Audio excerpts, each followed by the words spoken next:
Ya sebenarnya tuh proses visa Takute Gino ini tuh gratis. Sebenarnya tuh gratis. Tapi karena ada oknum-oknum tertentu yang menjadikan visa ini atau membisniskan visa ini, jadi bahkan ada yang bayar sampai 50 jutaan lebih.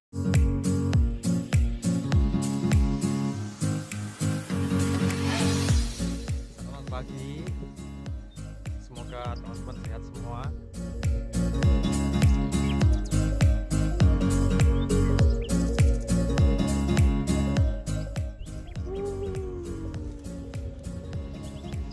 Aku sangat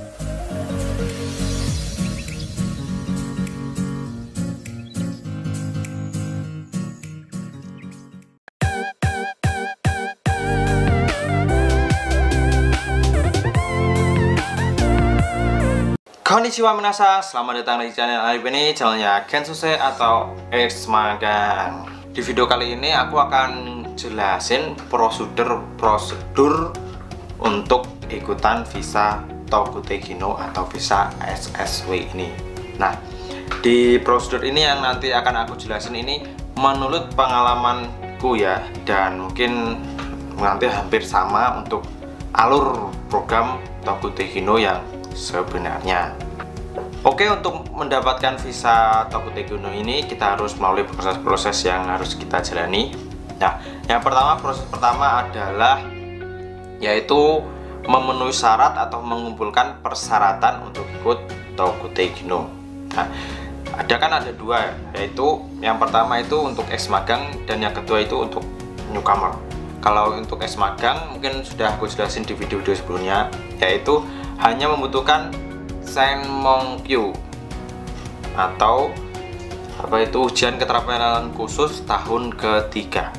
Ya, itu aja. Tapi kerjanya nanti sesuai bidang keterampilan tersebut. Nah, yang kedua yaitu untuk newcomer, kalian harus memenuhi syarat-syaratnya, yaitu minimal kalian punya JFT Basic A2 atau istilahnya sama dengan JLPT N4 ya, itu levelnya ya sama. Kalau punya N3, N2 malah lebih bagus. Dan yang kedua harus mempunyai sertifikat skill keterampilan khusus, baik berupa kaigo atau caregiver, terus berupa pengolahan makanan atau restoran dan lainnya, mencakup 14 bidang. Oke, kita masuk ke pembahasan selanjutnya, yaitu kalau teman-teman sudah punya persyaratannya atau punya dokumen tadi, teman-teman bisa mencari job atau job matching. Nah, mencari job ini ada dua cara lagi, yaitu kalian cari sendiri dan yang kedua gabung ke LPK atau LPK yang mencarikan. Di sini itu aku lebih rekomendasiin teman-teman itu cari sendiri terlebih dahulu. Kenapa begitu? Karena kalau teman-teman itu mencari sendiri atau mencari job sendiri di Jepang, nah, kalau untuk yang kedua kalian ikut LPK, kalian mungkin akan nanti dicas biaya sekitar 50 juta, ada yang lebih murah 25 jutaan, dan bahkan ada yang 15 juta. Nah, di sini akan aku bahas soal pengalamanku kemarin. Aku kan ikut yang mandiri atau mencari job sendiri ya. Nah, jadi kalau kalian mencari job sendiri nanti semisal ada lowongan di perusahaan Kumiai di sini. Nah, kalian kirim aja dokumen-dokumen kalian ke perusahaan ini. Nah, siapa tahu nanti bisa lolos ya. Nah, kalau kalian sudah mengirimkan dokumen ini, nanti akan ada seleksi dokumen dari pihak Kumiai. Nah, kalau dokumen kalian yang sudah kalian kirim ini sudah memenuhi syarat, nah nanti biasanya ada seleksi dokumen dari pihak Kumiai. Nah, kalau sudah lulus juga nanti kalian akan dihubungi dan kalian akan diadakan wawancara atau interview. Di sini akan aku bacain tahapan-tahapanku kemarin pas pengalaman ikut jalur mandiri ya.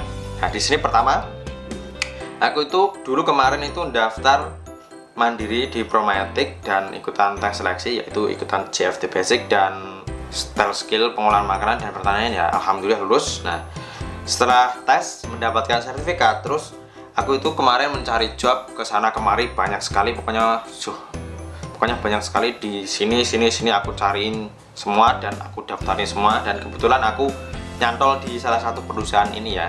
Nah, prosesnya kemarin sudah tanda tangan kontrak dan sudah mendikal. Terus nanti datanya itu diisi di CV dan lain-lain, disatuin satu dokumen. Nah, dokumen dan tanda tangan kontrak ini nanti dikirim ke Jepang untuk kelanjutan untuk mengajukan COE atau Certificate of Eligibility. Nah, kebetulan aku baru sampai di tahap ini, yaitu pengajuan COE. Nah, nanti untuk progres selanjutnya mungkin akan aku ceritain lagi tahapan-tahapan selanjutnya seperti itu ya.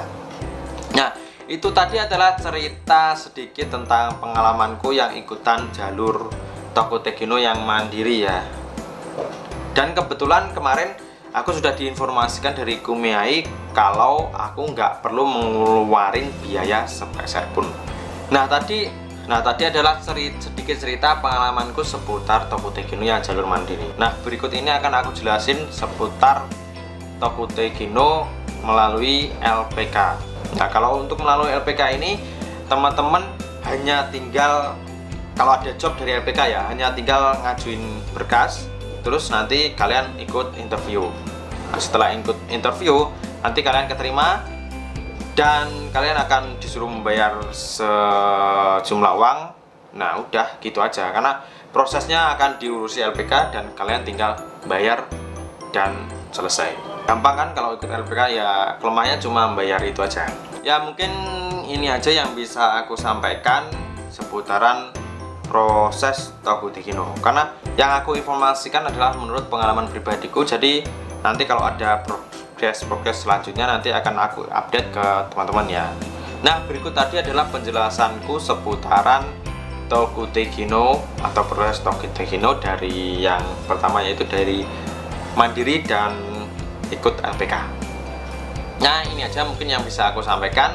Jika ada pertanyaan-pertanyaan silahkan komen di bawah, nanti akan aku jawab satu persatu. Oke, mite kurete arigatou gozaimashita. Ja, mata ne. See you the next video. Silent nights recall